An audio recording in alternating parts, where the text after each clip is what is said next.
Hey there everyone, welcome back to another Game Vault news video. As always, I'm Cat the Beefy with the Game Vault. We got a lot to talk about today, so let's cue up the music and we'll get right to it.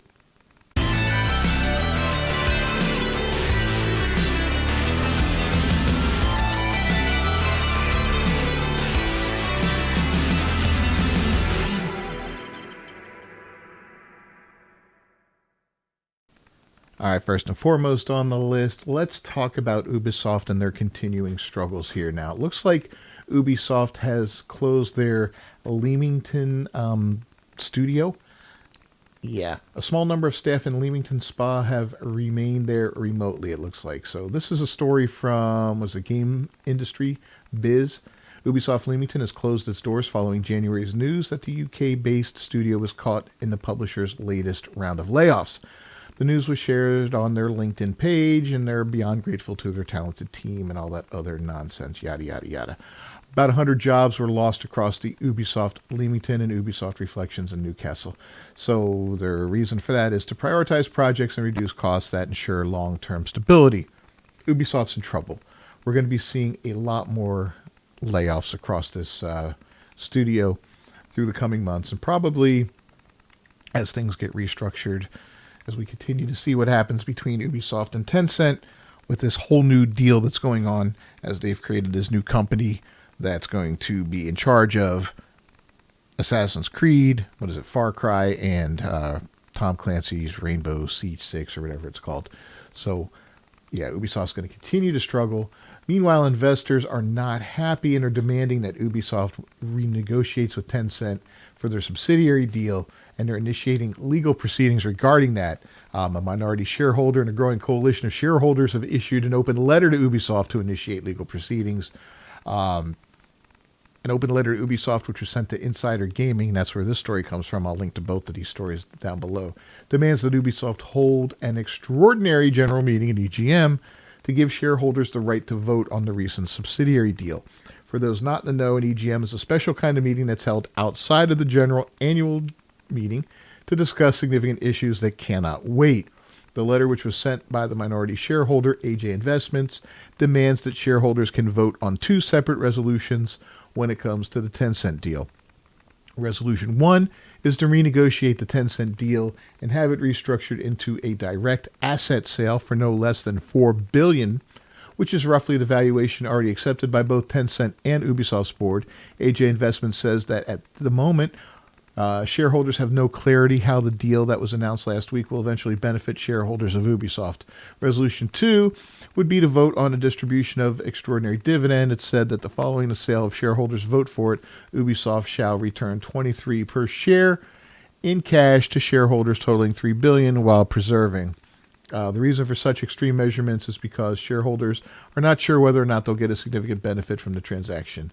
Ubisoft's share price fell by more than 20% on unusually high volume. This signals a clear verdict from investors. The proposed deal is deeply flawed, structured to bypass mandatory public offer rules, and designed to entrench control by the Guillemot family, who now holds less than 10% of the company's economic interest.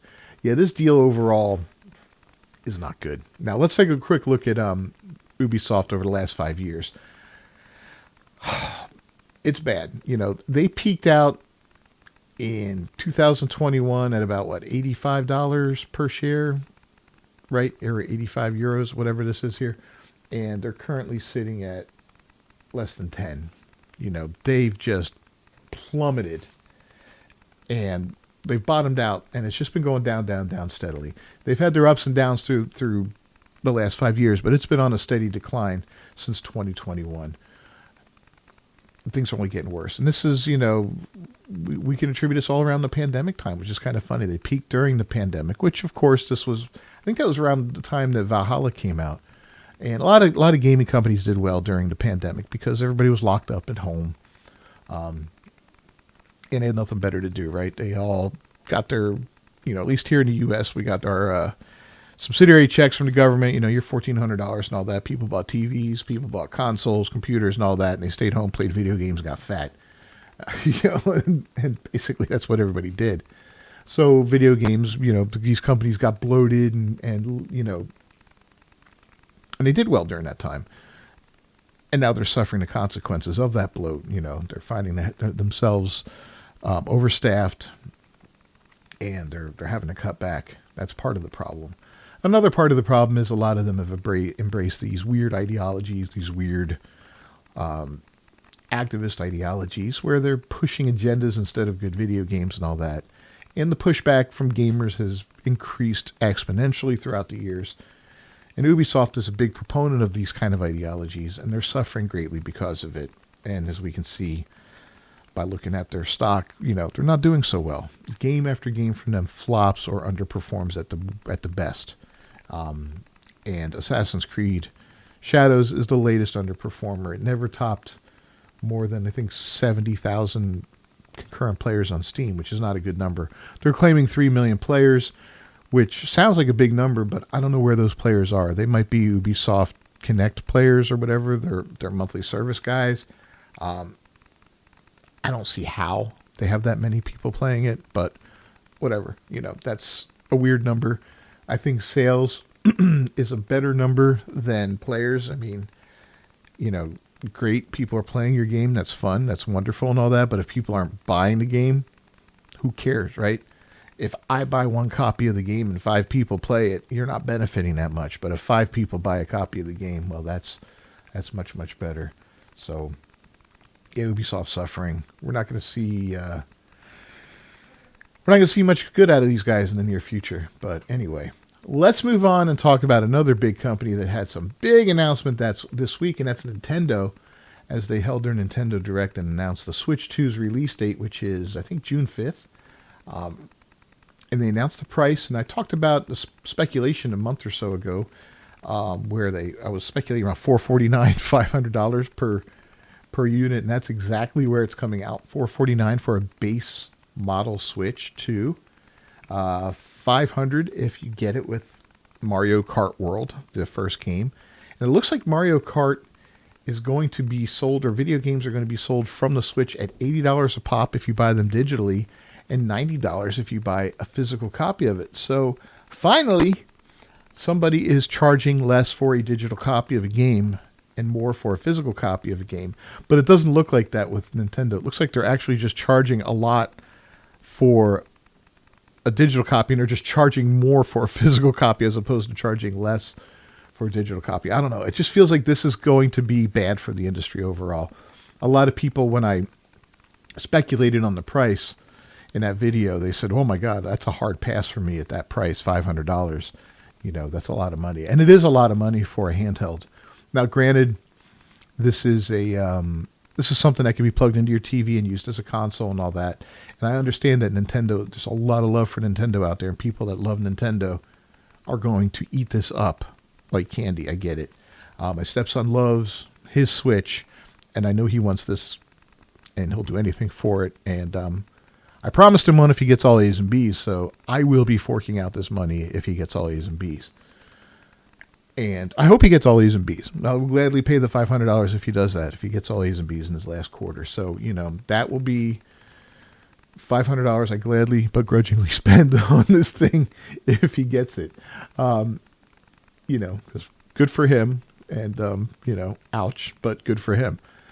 So, but yeah, $80, $70 is already a lot for a video game. And if Nintendo makes it $80, $90 for retail, we're looking at already jumping up another $10 for your basic video game this generation, already pumping another $10 into it. And people are going to try to blame it on all kinds of different stuff, inflation and this and that, tariffs. I mean, come on, tariff on a digital video game, give me a freaking break. There's no, there's none of that on that.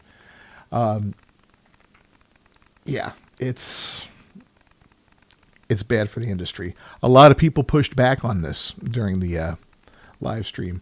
A lot of people were saying, lower the price. It was huge. Generally, companies don't make a lot of money, or sometimes they lose money on the actual console itself or the device. They make money on the software that they sell afterward. They'll sell their consoles at cost or at a small loss or whatever and make money later on. Especially in the beginning. Later on, as costs go down for the parts and all that, they'll start to maybe make money on the console, because you always see consoles usually go down in price later on down the line, or usually. This generation has been a little funny with things, but everything's been weird lately. But yeah, this has been interesting. It's gonna be interesting to see what the launch is. They were gonna have pre-orders start up here in the U.S., but they said because of tariffs, there's not going to be any pre-orders. But they're not expecting the launch date to not occur on June 5th, so we should still see that happen, which is cool. But yeah, $80, $90 for physical. We're looking at $100 games here in the near future. I'm saying within a year or two, just for base game, and that's a lot of money, man. I remember spending $20 for games in my lifetime. To see that go up 5 times in cost is amazing in my lifetime. That's a lot. The other things, the rate of pay hasn't gone up 5 times, has it? Well, I guess maybe. Well, not really. No. Not minimum wage, at least, if you want to factor it in that way, has it? Not really. But, yeah. So, anyway, let me know what you guys think. Are you guys willing to pay $500 for a Switch? I mean, if you had a kid that was willing to get all straight A's and B's for it, well, would you pay $500 for it then? I mean, to me, that's worth it alone. So, but yeah, that's a lot. So here's something interesting that I wanted to talk about. Pacific Drive. We played this when it first came out. This was a fun roguelike game. It was kind of unique. I enjoyed it quite a bit. It did get a little repetitive at the end, and it did get a little wokey in there, which kind of aggravated me and turned me off to the game. If it wasn't for that, I think I would have been able to stick with it through the game. But they just released a new expedition, or a new Endless Expeditions update to it, a new free update. This is the kind of game that kind of keeps chugging along. And I admire them for releasing these kind of updates. It reminds me of No Man's Sky in a way because of stuff like this. There's no comparison to No Man's Sky, not at this point at least, but they keep doing these low-key updates without a lot of fanfare. So Pacific Drive's new Endless Expeditions update just came out a couple days ago, and what it does is it gives you some new challenges and stuff like that. Basically, the whole point of this game is it takes place in the 90s, and you drive this old beat-up station wagon through this weird zone in the Pacific Northwest, and all these strange anomalies are occurring there, and it's like some kind of weird thing has happened. We don't know exactly what it is. That's part of the story that unravels. And it looks like it could be something alien, otherworldly, whatever. Weird gravity forces and storms and all kinds of weird, crazy stuff. And you have a garage where you start out with, and your car, you can basically build your car and upgrade it and do all this other stuff. But as you take your car out into the wild, it takes damage of different sorts, radiation, different stuff like that. You can repair it, upgrade it, change parts on it, repair the engine, repair the, upgrade the engine, upgrade the capacity for fuel, the battery, different stuff like that. The headlights, all kinds of crazy stuff. There's cosmetics for it. A lot of neat stuff you can do with it. And then there's tools you have for breaking down parts out in the wild, like, to grind things down. Other cars you find, you can grind it down for basic parts so you can build new bumpers and all that fun stuff. It's really cool. Really, really cool concept. What turned me off, and I'll be quite frank with it, was it takes place in the 90s.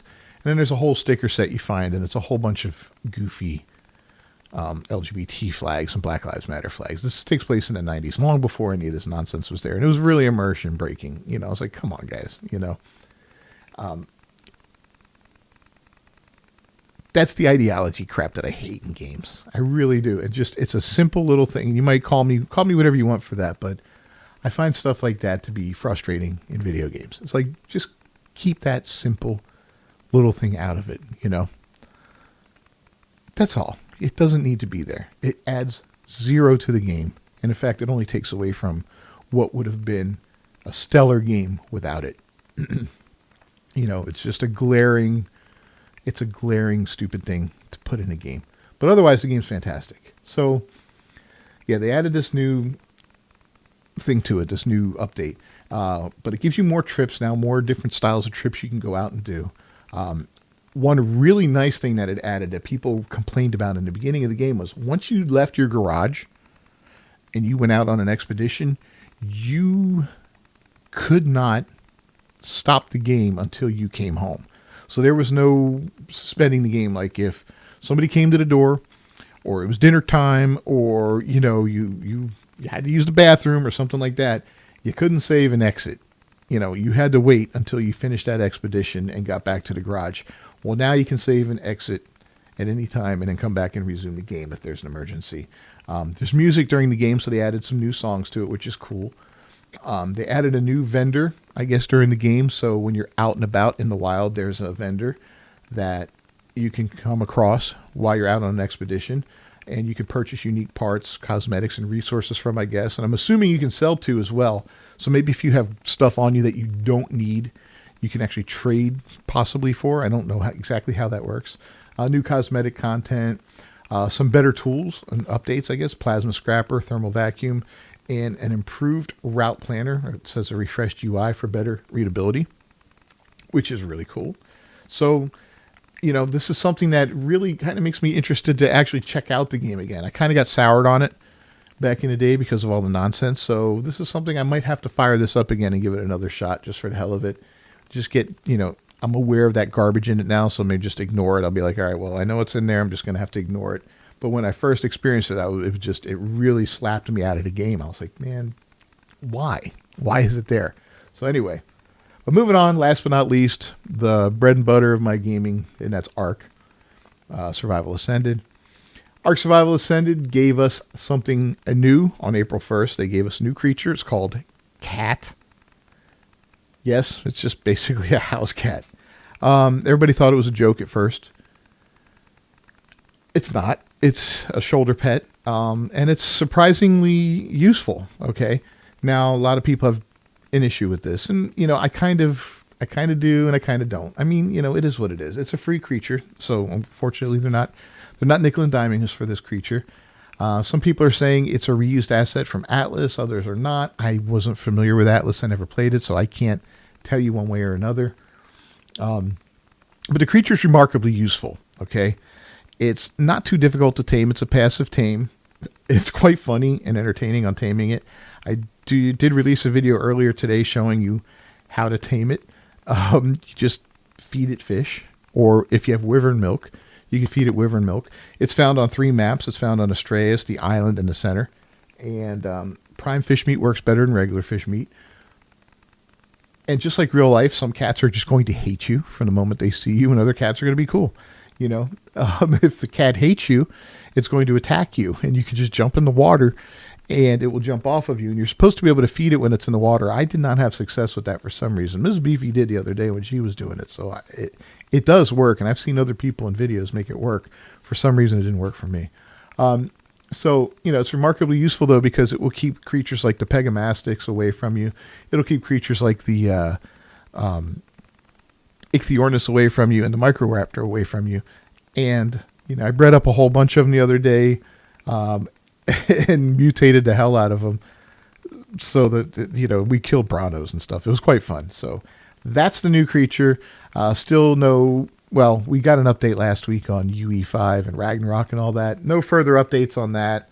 No further updates on anything else. So, we're just kind of sitting pretty and waiting for somewhere between April and May 15th, for UE5, and then the beginning of June for Ragnarok. So let me know your thoughts on that, guys, down below. Anyway, that's going to be a wrap this week. Not much else going on that. Looking forward to Doom.